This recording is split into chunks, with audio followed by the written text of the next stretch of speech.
তোমার আচ্ছা, রচনা তোমার বিদ্যালয়ে বিজ্ঞান প্রদর্শনী। প্রতি বছরই আমাদের বিদ্যালয়ে একবার বিজ্ঞান প্রদর্শনীর ব্যবস্থা করা হয়। বাৎসরিক পরীক্ষা শেষে সাধারণভাবে এই প্রদর্শনীর আয়োজন করা হয়ে থাকে। বিজ্ঞান প্রদর্শনীতে অষ্টম, নবম ও দশম শ্রেণীর ছাত্রীরা অংশগ্রহণ করে থাকে। এবারও আমাদের বিদ্যালয়ের বার্ষিক পরীক্ষার শেষে বিজ্ঞান প্রদর্শনীর আয়োজন করা হয়েছিল। স্কুলের প্রকাণ্ড হলঘরে প্রায় 30টি টেবিলে স্কুলের ছেলেরা নানা পরীক্ষা নিরীক্ষার ব্যবস্থা করেছিল। এই বয়সের ছেলেরা যে কত উৎসাহী ও উদ্যমী হতে পারে তা না দেখলে বোঝা যেত না। ছাত্রদের জীবনে বিজ্ঞান প্রদর্শনীর প্রয়োজন আছে, কারণ কোন ছাত্রের মধ্যে কি প্রতিভা লুকিয়ে আছে তাই বিজ্ঞান প্রদর্শনীতে প্রতিভাসিত হয়। ঘুমিয়ে আছে শিশুর পিতা সব শিশুদের অন্তরে। দেশের ভবিষ্যৎ বিজ্ঞানী তো ছাত্ররাই। তাই তাদের মাধ্যমে সাহস, পরিকল্পনা, সুপ্ত প্রতিভা এইসব বিজ্ঞান প্রদর্শনীতে প্রকাশ পাওয়া যায়। পরবর্তীকালে তো এইসব ছাত্ররাই হবে দেশের নববৈজ্ঞানিক। সাধারণভাবে প্রদর্শনী খোলা থাকে বিকেল 4টে থেকে রাত 8টা পর্যন্ত। এই সময় ছাত্রছাত্রী, বাবা মা, আত্মীয় স্বজন, বন্ধু বান্ধব বিজ্ঞান প্রদর্শনীতে আসতে পারে। বিজ্ঞান প্রদর্শনীর অভিজ্ঞতা আমাদের চলার পথে পাথেয় স্বরূপ। বহু ছেলেই নানা রকম জিনিস তৈরি করেছে। কেউ করেছে টারবাইন তৈরি, তা চালিয়ে বিদ্যুৎ উৎপন্ন হচ্ছে। কেউ বায়োগ্যাস প্লান্ট করে গ্যাসের সাহায্যে বাতি জ্বালাচ্ছে। আবার কেউ বৈদ্যুতিক সংযোগে আলোর খেলা দেখাচ্ছে। দর্শকের দল আগ্রহ সহকারে সব জিনিস দেখছে, নানা প্রশ্ন করছে। ছাত্রেরা এইসব প্রশ্নের উত্তর দিয়ে তাক লাগিয়ে দিচ্ছে। বিজ্ঞান প্রদর্শনী আমাদের মধ্যে বিজ্ঞানের মানসিকতা তৈরি করে দেয় বা মানসিকতা বৃদ্ধি করে, ছাত্রদের উদ্যমী করে তোলে। নতুন আবিষ্কারের নেশায় ছাত্রেরা মেতে ওঠে। নতুন নতুন আবিষ্কারের জন্য জিজ্ঞাসু মনের সৃষ্টি হয়। তাই প্রতি স্কুলে বছরে অন্তত একবার করে একটি বিজ্ঞান প্রদর্শনীর ব্যবস্থা করা উচিত। এটা আইসিসি 2014-এর।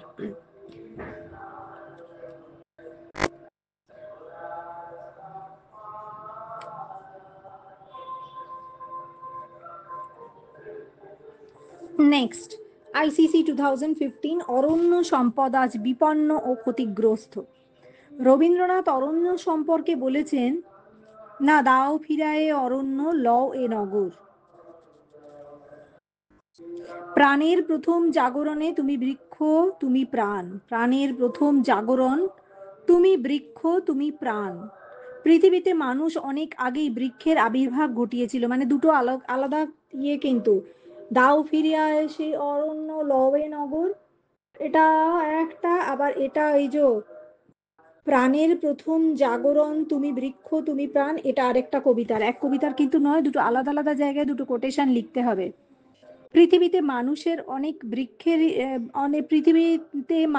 অনেক আগেই বৃক্ষের আবির্ভাব ঘটেছিল। তাই সৃষ্টির প্রথম থেকে মানুষের সঙ্গে বৃক্ষের সম্পর্ক অতি নিবিড়। মানুষ ও গাছপালা একে অপরের উপর নির্ভরশীল। আদি মানুষ ছিল অরণ্যচারী। অরণ্যের গাছপালাই তাদেরকে দিয়েছে আশ্রয়, ক্ষুধার অন্ন এবং পরনের পোশাক। এক কথায় অরণ্যের নানাভাবে তার প্রাণ রক্ষা করেছিল। ওই সেই প্রকৃতি তার সন্তান ভূমিষ্ঠ হওয়ার সঙ্গে সঙ্গে প্রকৃতি তার ধুলিমাখা কোলে তাকে আশ্রয় দেয়, দেয় খাদ্য। ক্ষুধা আহ, ক্ষুধার জন্য, ক্ষুধা নিবারণের জন্য অন্ন, লজ্জা নিবারণের জন্য পোশাক, আর প্রাণ বায়ুর জন্য যোগায় অক্সিজেন বা শ্বাস নিয়ে বেঁচে থাকার জন্য যোগায় প্রাণবায়ু। কিন্তু সভ্যতার অগ্রগতিতে মানুষ নিজের প্রয়োজনে অরণ্য ধ্বংস করে পথঘাট, কারখানা, বাড়িঘর তৈরি করতে গিয়ে অরণ্য ছেদন করে নিজেদের সর্বনাশ নিজেই ডেকে এনেছে। আজ পৃথিবীতে অরণ্যের পরিমাণ কমতে কমতে তলানিতে এসে ঠেকেছে। কয়েকটি বিশেষ স্থান ছাড়া তাদের আর আলাদা করে অস্তিত্ব নেই। অরণ্যের সঙ্গে আমাদের বেঁচে থাকার ও রুজি রোজগারের নিবিড় সম্পর্ক রয়েছে। অরণ্য প্রাণীকুলকে দিচ্ছে প্রাণদায়ী অক্সিজেন, আবার কার্বন ডাই অক্সাইড গ্রহণ করে বায়ুমণ্ডলের ভারসাম্য বজায় রাখছে। তাই পৃথিবীতে যদি সুস্থ পরিবেশ বজায় রাখতে হয় তবে মানুষ ও অরণ্যের অনুপাত সমান হওয়া উচিত। যদি অনুপাত ঠিক না হয় তবে জনস্বাস্থ্য বিঘ্নিত হবে।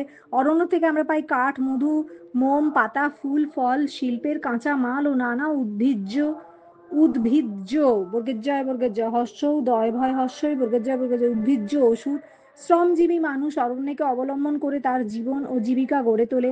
অরণ্যের বৃক্ষ বন্যা ও মৃত্তিকা ক্ষয়রোধ করে মানুষের অশেষ উপকার সাধন করেছে।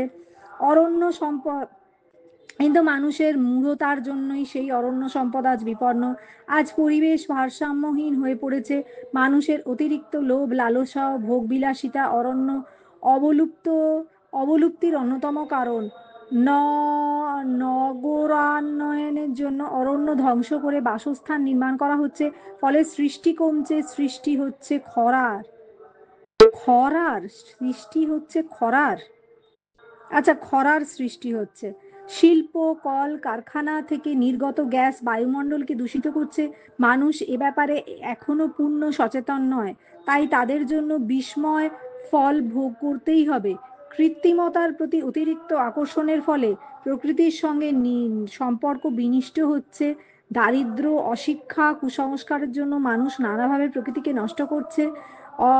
অরণ্য বিনাশের ফলে সভ্য মানুষের জীবনের সুখ শান্তি রাত্রের শান্তি নষ্ট হারিয়ে যাচ্ছে। বায়ুতে কার্বন ডাই অক্সাইড ও ক্লোরোফ্লুরো গ্যাসের বৃদ্ধির ফলে মানুষ নানা দুরারোগ্য ব্যাধিতে আক্রান্ত হচ্ছে। বায়ুমণ্ডলের ওজোন স্তরে ছিদ্র সৃষ্টি হয়ে পৃথিবীর বুকে আছড়ে পড়ছে সূর্যের অতি বেগুনি রশ্মির ঢেউ। ফলে বায়ুর উষ্ণতা কোনোভাবেই নিয়ন্ত্রিত হচ্ছে না। ঋতু পর্যায়েও দেখা যাচ্ছে বিপর্যয়। গ্রীষ্মের প্রখরতা বৃদ্ধি, বর্ষা সজল মেঘের মুখ লুকোনো, হেমন্তর রিক্ততা, শীতের অন্তর্ধান আর বসন্তের স্বল্পায়ু। মানুষের জীবনেও দেখা যাচ্ছে নানা অগ্রগতি। চারিদিকে নেমে আসছে মরুভূমির রুক্ষতা। মানব সভ্যতা ধ্বংসের মুখোমুখি, আর আমরাও বিনাশের অবশ্যম্ভাবী।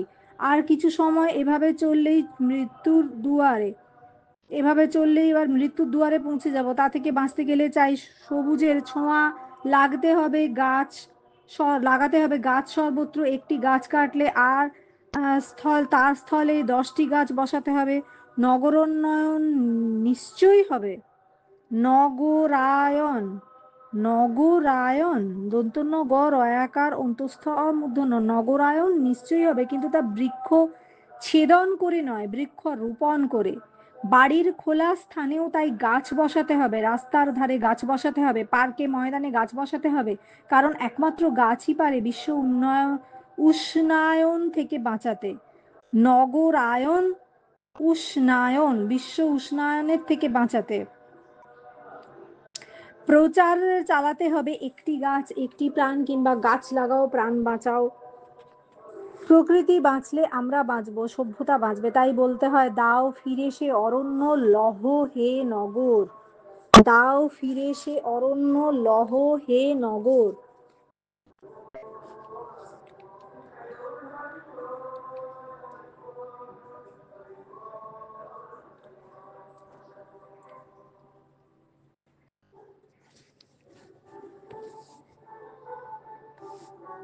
একটি মোবাইল ফোনের আত্মকথা। আমি একটি মোবাইল ফোন বা চলভাস যন্ত্র। এটা হচ্ছে 2015 মোবাইল ফোনের আত্মকথা। আমি একটি মোবাইল ফোন বা চল ভয়াকার পেকার যন্ত্র। তোমরা হয়তো বলবে মোবাইল ফোনের আবার আত্মকথা কি, কিন্তু বিশ্বাস করো, তোমাদের মতো আমার জীবনে সুখ দুঃখ ব্যথা বেদনার অনেক কথা বলার আছে। আধুনিক জীবনের কাছে আমার অবস্থান একটা বিস্ময়, কারণ সমগ্র পৃথিবীকে আমি এক প্রান্তকে অপর প্রান্তের সঙ্গে জুড়ে দিয়েছি। তাই মানুষের সঙ্গে আমার সম্পর্ক এখন অনিবার্য। আমার জন্ম 2002 সালে। তারপর নানা হাতে ঘুরে আমি এসে পড়ি কলকাতার একটি মোবাইল ফোনের শোরুমে। সেখানে বেশ কিছুদিন থাকার পর একদিন চলচ্চিত্র শিল্পী আমাকে কিনে নিয়ে যায়। তার হাতে শুরু হয় আমার নতুন জীবন। ওই চলচ্চিত্র শিল্পী একজন নামকরা অভিনেতা। বাড়িতে নিয়ে যাওয়ার পর আমাকে দেখে সকলেরই কি দারুণ উৎসাহ উদ্দীপনা। বাড়ির গিন্নি তো আমাকে একেবারে ছোঁ মেরে নিয়ে নিলেন এবং সঙ্গে সঙ্গে তার এক বান্ধবীকে ফোন করলেন। দুজনের কি ইচ্ছাস। তারপরে শিল্পী বোন যখন তিনি কলেজে অধ্যাপিকা, আমাকে হাতে নিয়ে ভালো করে দেখে দাদা তার গুণাগুণ অসুবিধা জিজ্ঞেস করলেন। মনে মনে ঠিক করলেন তিনিও একটা মোবাইল ফোন কিনবেন। বাড়ির সকলের চোখ মুখে একটা চাপা উত্তেজনা লক্ষ্য করছিলাম। সবাই দেখতে চায়, নিতে চায়, ফোন করতে চায়, কিন্তু ওই শিল্পী আমাকে হাতছাড়া করতে চাইলেন না। আপাতত আমার স্থান হলো তার টেবিলের ড্রয়ারে। শিল্পী ভদ্রলোক, হাজার হাজার হাজার কাজের মধ্যেও আমাকে আমার খুব যত্ন নিতেন, রোজ আমাকে পরিষ্কার করতেন। আমার জন্য একটা কেস মোবাইল তিনি কিনে আনেন। আপাতত ব্যবহার করার পর আমার স্থান হতো ওই কেসের মধ্যে, মানে ব্যবহার করার পর প্রতিদিন আমার স্থান হতো কেসের মধ্যে। মাঝে মাঝে আমাকে নিয়ে শুটিংয়ে যেতেন, ছবি তুলতেন, S A M M S করতেন, বন্ধু বান্ধবীর সঙ্গে কথা বলতেন। এমন এক সময় এলো যখন তিনি আমাকে ছাড়া এক পাও চলতে পারতেন না। এই সময়টায় আমার খুব ভালোভাবে কেটেছে। এই জীবন আমার বেশ লাগছিল। মাঝে মাঝে খবরের কাগজে নানা খবর প্রকাশিত হতো, সংবাদ মাধ্যমে নানা সাক্ষাৎকারে আমি উপকারিতা অপকারিতা নিয়ে আলোচনা তর্কাতর্কি হতো। দৈনন্দিন জীবনে আমার প্রয়োজন ছিল খুব বেশি, কিন্তু আমার ব্যবহার নাকি যুব সমাজে গোল্লায় যাচ্ছে। কিন্তু এতে আমার দোষ কোথায়? আমাকে যেমন ভাবে ব্যবহার করা হয় আমি তেমন ভাবেই ব্যবহৃত হই। নতুন প্রজন্ম নানা কাজে আমাদের মতো ফোনকে ব্যবহার করছে, নানা অপকর্মের সাক্ষী হচ্ছি আমি। এই আমরা আমরা না করাই ভালো, আমি করাই ভালো, নানা অপকর্মের সাক্ষী হতে লাগলাম আমি। চুরি ডাকাতি খুন রাহাজানি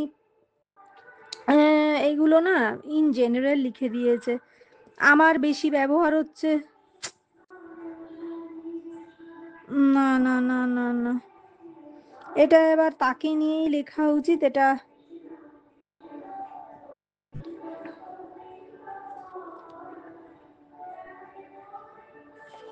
নেক্সট কোয়েশ্চেন, 2015 নিরক্ষরতা দূরীকরণে ছাত্র সমাজ।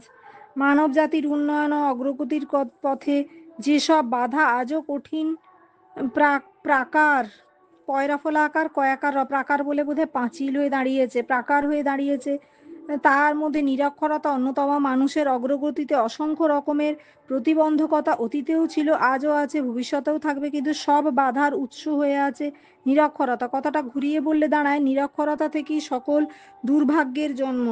আজ সমাজে নিরক্ষর লোককে মানুষ বলেই গণ্য করা হয় না।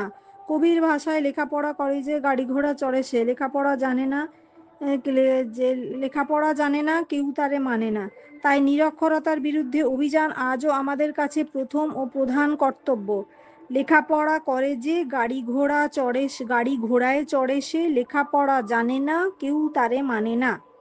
তাই নিরক্ষরতার বিরুদ্ধে অভিযান আজও আমাদের কাছে প্রথম এবং প্রধান কর্তব্য।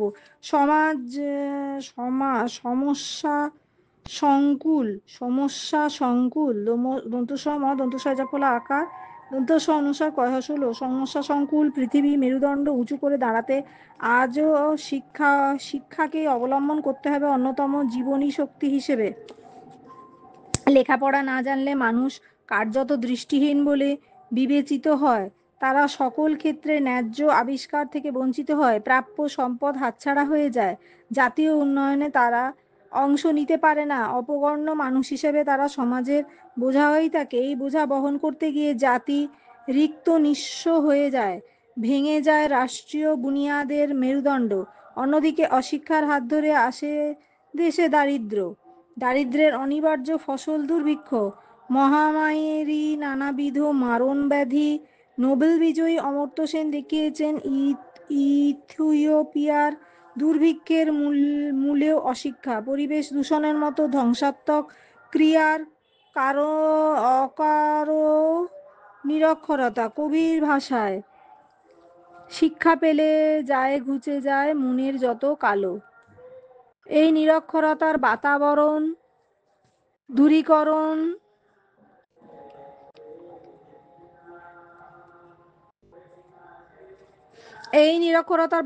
দূরীকরণে সমাজের সচেতন জনগোষ্ঠীর প্রত্যক্ষ ভূমিকা অপরিহার্য। আর যুগে যুগে ছাত্র সমাজই হচ্ছে সমাজ বিপ্লবের মূল কর্ণধার। তারা তারুণ্য দিয়ে, বিজ্ঞান দিয়ে, প্রগতির হাওয়া দিয়ে নিরক্ষরতার অভিশাপ থেকে সমগ্র জাতিকে মুক্তি দিতে পারে।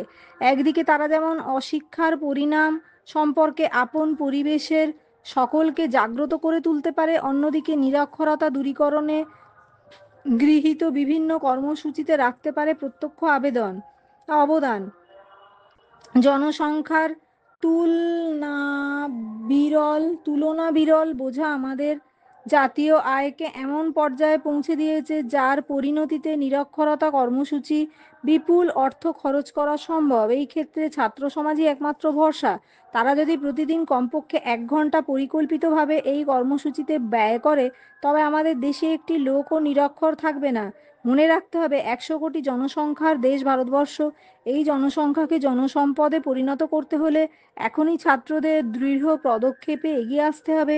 একবিংশ শতাব্দীর জগৎসভায় শ্রেষ্ঠ আসন লাভের আর কোনো বিকল্প নেই। বিদ্রোহী কবি নজরুল ইসলাম দীপ্ত কণ্ঠে বলেছিলেন, আমরা শক্তি, আমরা বল, আমরা ছাত্রদল। ছাত্রদের তিনি যৌবনের অতন্দ্র সৈনিক বলেও বন্দনা করেছিলেন।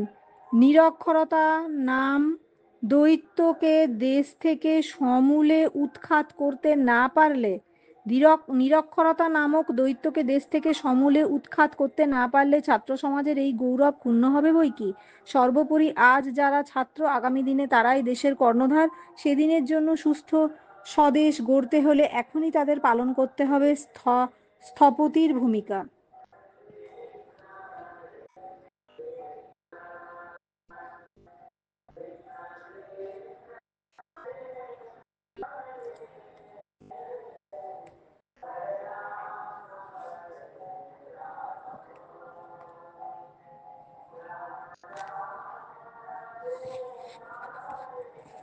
পাতাল রেল। গতির অপর নাম পাতাল রেল। কোনো রকম যানজট নেই, মিছিল নেই, অকারণ দেরি নেই। মুহূর্তের মধ্যে এক স্থান থেকে অন্য স্থানে স্বচ্ছন্দে যাতায়াত করার আদর্শ বাহন পাতাল রেল। এটা ICSE 2016-এর। হ্যাঁ, তাই পাতাল রেল এই যুগের বিস্ময়। পাতাল রেল যাতায়াতের স্বপ্ন পূরণের সোনার কাঠি। যানবাহনের সমস্যা মেটাতে পাতাল রেল 100 বছর আগে প্রথম চালু হয় লন্ডনে টিউব রেল নামে। এই রেল টেমস নদীর নিচ দিয়ে যাতায়াত করে। বর্তমানে প্রায় 162টা দেশে পাতাল রেল চলছে। ফলে মানুষের যোগাযোগ ও যাতায়াতের অভূতপূর্ব উন্নতি ঘটেছে। বর্তমানে প্রায় আরও 24টি দেশে পাতাল রেলের কাজ চলছে। বিশেষ করে লন্ডন থেকে টিউব রেলে করে ইংলিশ চ্যানেলের তলা দিয়ে ইউরোপের যে কোনো দেশেই যাওয়া সহজ হয়েছে। ভারতবর্ষের প্রথম পাতাল রেল চালু হয় কলকাতায়, এরপর দিল্লি, চেন্নাই, বেঙ্গালুরু প্রভৃতি শহরে পাতাল রেল চালু হয়েছে। মুম্বাই অবশ্য ব্যাপারে পিছিয়ে আছে, তবে সম্প্রতি বোম্বাই পাচ্ছে দ্রুত গতিসম্পন্ন বুলেট ট্রেন, যা অতি অল্প সময়ের মধ্যেই মুম্বাই থেকে আহমেদাবাদ ও পরের দেশের অন্যান্য অঞ্চলেও যাতায়াত করতে পারবে। তবে বুলেট ট্রেনের বহন ক্ষমতা পাতাল রেলের মতো নয়। কলকাতার পাতাল রেলের কাজ শুরু হয় 1978-এ। কলকাতায় পাতাল রেল প্রথম হওয়ার কারণ জনাকীর্ণ শহর কলকাতা। এত ঘনবসতি, এমন জনসংখ্যার চাপ ভারতের আর কোনো শহরে ছিল না। ট্রাম বাসের সংখ্যা বাড়ছে, রুট বাড়ছে, মিনি বাস, এস বাস এবং চক্র রেল চালু হয়েছে। কিন্তু এক চক্র রেল ছাড়া যানবাহনে যাওয়ার ভিন্ন পথ কই? ফুটপাথে দোকান, পথচারী হাঁটে পথ দিয়ে। এই সঙ্গে আছে টেম্পো, অটো, ট্যাক্সি, ঠেলা, বাস, লরি, রিক্সা প্রভৃতি। সবাই সবাইকে ওভারটেক করে চলতে চায়। সেই সঙ্গে আছে অফিস টাইমের ভিড়। শিশু, বৃদ্ধ, বৃদ্ধাদের সাধারণ যানবাহনের চড়াই প্রায় অসম্ভব। পাতাল রেল তৈরিতে প্রাথমিক বরাদ্দ ছিল 140 কোটি টাকা, কিন্তু কাজ বিলম্বিত হওয়ার জন্য প্রাথমিক খরচ ধার্য করা হয় 800 কোটি টাকা। পাতাল রেল নির্মিত হওয়ার পর প্রথম চলেছিল টালিগঞ্জ থেকে ধর্মতলা পর্যন্ত। তখন প্রতিদিন দ্রুত 1000-এরও বেশি যাত্রী চলাচল করত। 10 মিনিট অন্তর ট্রেন চলতো। ছুটির দিনে 12টার পর ট্রেন চলতো। পাতাল রেল চড়ে অতি অল্প সময়ে যানজটে না পড়ে এক স্থান থেকে অন্য স্থানে যাতায়াত করা যায়। দ্বিতীয়ত, প্রতিটি ট্রেনের কোচের ভিতর দিয়ে যাতায়াত করা যায়। তৃতীয়ত, নিরাপত্তা ব্যবস্থা নিশ্ছিদ্র। ওঠানামার কাজ শেষ হলে দরজা বন্ধ হয়, মাঝপথে দরজা খোলে না। চতুর্থত, ড্রাইভারের কামরার সঙ্গে প্রতিটি কামরার টেলি যোগাযোগ আছে। পঞ্চমত, স্টেশনে পৌঁছবার আগে অডিও সিস্টেমে যাত্রীদের জন্য বিজ্ঞপ্তি জারি করা হয়। পাতাল রেলের পরিচ্ছন্নতারও বিষয়টি যাত্রী সাধারণকে পরম তৃপ্তি দেয়। আমাদের কথায় 1995 সালের থেকে কলকাতায় পাতাল রেল আরও সম্প্রসারিত হচ্ছে। স্টেশনের সংখ্যাও বাড়ছে, অনেক স্টেশনের নতুন নামকরণও হয়েছে, যেমন কবি নজরুল, কবি সুভাষ, মহানায়ক উত্তম কুমার প্রভৃতি। বর্তমানে কলকাতার স্থায়ী বাসিন্দা এবং শহরতলি থেকে যাতায়াতকারীদের যে চাপ তা অনেকটাই নিতে হচ্ছে পাতাল রেলকে। এখন ৮ কামরার প্রতিটি ট্রেন প্রায় ৩,০০০-এর বেশি যাত্রী যাতায়াত করছে। দুটি গাড়ি অন্তর্বর্তী সময় হচ্ছে ৩ মিনিট। ফলে অন্তর্বর্তী অদন্তন্বয় ত বয়রে তয় দীর্ঘই অন্তর্বর্তী সময় হচ্ছে ৩ মিনিট।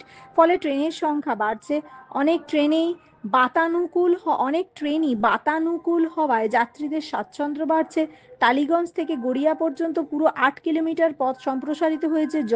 যানজটপূর্ণ কলকাতা যেন অনেকটাই স্বস্তির নিঃশ্বাস ফেলতে পেরেছে। তাছাড়া স্টেশনে অপেক্ষা করার সময় টিভির ব্যবস্থাও আছে। প্রবীণ নাগরিক ও প্রতিবন্ধীদের জন্য প্রতি কামরায় সংরক্ষিত সিট আছে। পাতাল রেলে যেমন সুবিধা আছে তেমনি অনেক অসুবিধা। পাতাল রেল যাত্রীদের সুবিধার জন্য শৌচাগার নেই। আত্মহত্যা জেরে পাতাল রেল জেরবার। তাছাড়া প্রতিটি ট্রেনে ভিড় এত বাড়ছে যে এখন বৃদ্ধ বৃদ্ধা শিশুরাই ওঠা দায় হয়ে পড়েছে। মাঝে মাঝে যান্ত্রিক গোলযোগে বন্ধ হচ্ছে পাতাল রেল। প্রচণ্ড চাপে দরজা বন্ধ না হওয়ায় ট্রেন ছাড়তে দেরি হচ্ছে। তবু পাতাল রেল কলকাতাবাসীর স্বপ্ন পূরণে সহায়তা করেছে। পাতাল রেলে যানজট নেই, মিটিং মিছিল নেই, আরামদায়ক যাত্রা। পাতাল রেল আমাদের সময় বাঁচাচ্ছে, তাই কলকাতাবাসী হয়ে আমরা খুশি। ভবিষ্যতে পাতাল রেল সম্প্রসারিত হলে কলকাতার মানুষ আরো বেশি স্বাচ্ছন্দ্য বোধ করবে। কলকাতা তখন সত্যি কল্লোলিনী হয়ে উঠবে।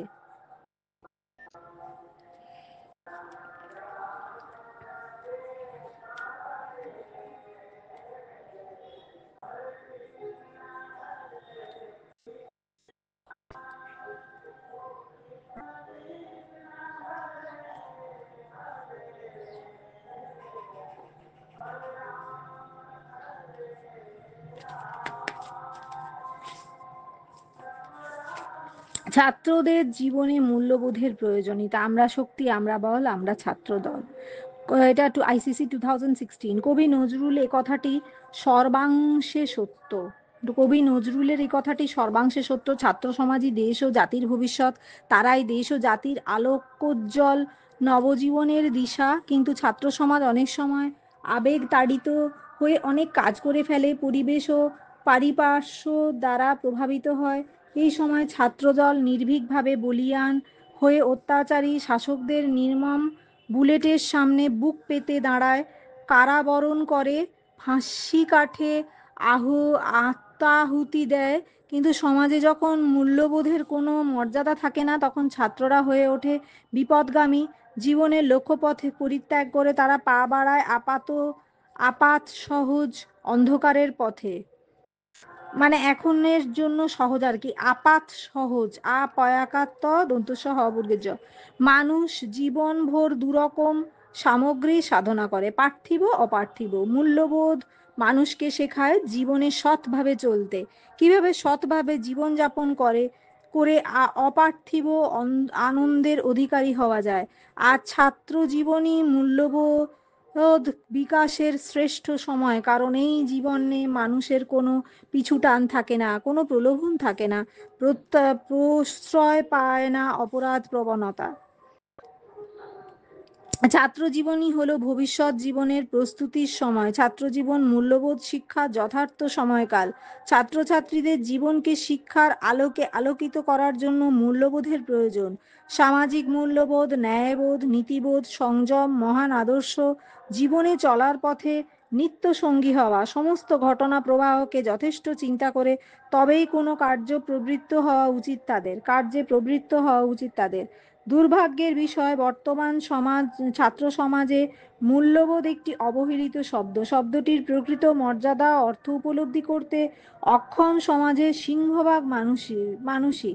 রাজনীতির নামে চালু হয়েছে দুর্নীতি, সংস্কৃতি চর্চার নামে চলেছে অপসংস্কৃতি, কানে আসছে অকথ্য অশ্লীল কথাবার্তা যা শরীর ও মনের পক্ষে ক্ষতিকর। স্কুল কলেজে চলছে ড্রাগের ব্যবহার ও চোরা কারবার। মূল্যবোধের অবক্ষয় আজ চারিদিকে অত্যন্ত প্রকট। এই সঙ্গে চলছে মোবাইল ফোন, ফেসবুক, ইন্টারনেটের দৌরাত্ম্য। চলছে ছাত্র বিক্ষোভ, ভাঙচুর, চিকিৎসার নামে অবৈধ ব্যবসা, স্বাস্থ্যের নামে চলছে ব্যবসা, শিক্ষার নামে চলছে ব্যবসা, চলছে র্যাগিং। এই সব কিছুর থেকে ছাত্র সমাজকে সরিয়ে রাখা অত্যন্ত কঠিন হয়ে পড়েছে। মূল্যবোধের অবক্ষয়ের যুগে শুধুমাত্র ছাত্র সমাজকে দোষ দিয়ে লাভ নেই, এর জন্য যাই সামাজিক বিশৃঙ্খলা। প্রকৃতপক্ষে বর্তমান শিক্ষা ব্যবস্থার প্রকৃত মানুষ হয়ে ওঠার মতো উপাদানের অভাব যথেষ্ট প্রকট। এর জন্য প্রয়োজন সমাজের সর্বস্তরের মানুষের সঙ্গে অবাধ মেলামেশা, মহান মনীষীদের জীবনী পাঠ, বেদ ও ধর্মগ্রন্থের আলোচনা।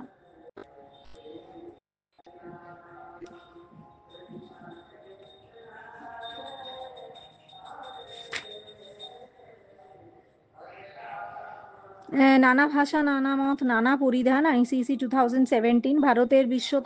ভারত বিশ্বের বৃহত্তম গণতন্ত্র, পৃথিবীর দ্বিতীয় বৃহত্তর জনবহুল দেশ। বিভিন্ন সময়ে এখানে নানা জাতি আক্রমণকারী রূপে এসেছে, এখানে বসবাস করে কালক্রমে সবার সঙ্গে মিলেমিশে একাকার হয়ে গেছে।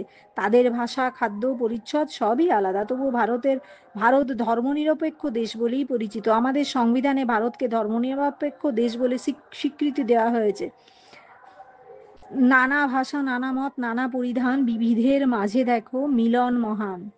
ভারত 29 প্রদেশে নানা ভাষাভাষীর, ভারতের 29টি প্রদেশের নানা ভাষাভাষীর মানুষ, নানা ধর্মের মানুষ বাস করে। তাদের পোশাক পরিচ্ছদ, খাদ্যাভ্যাস রয়েছে বিভিন্নতা। এত কিছুর বিভিন্নতা সত্ত্বেও ভারত একটি বিচিত্রময় দেশ।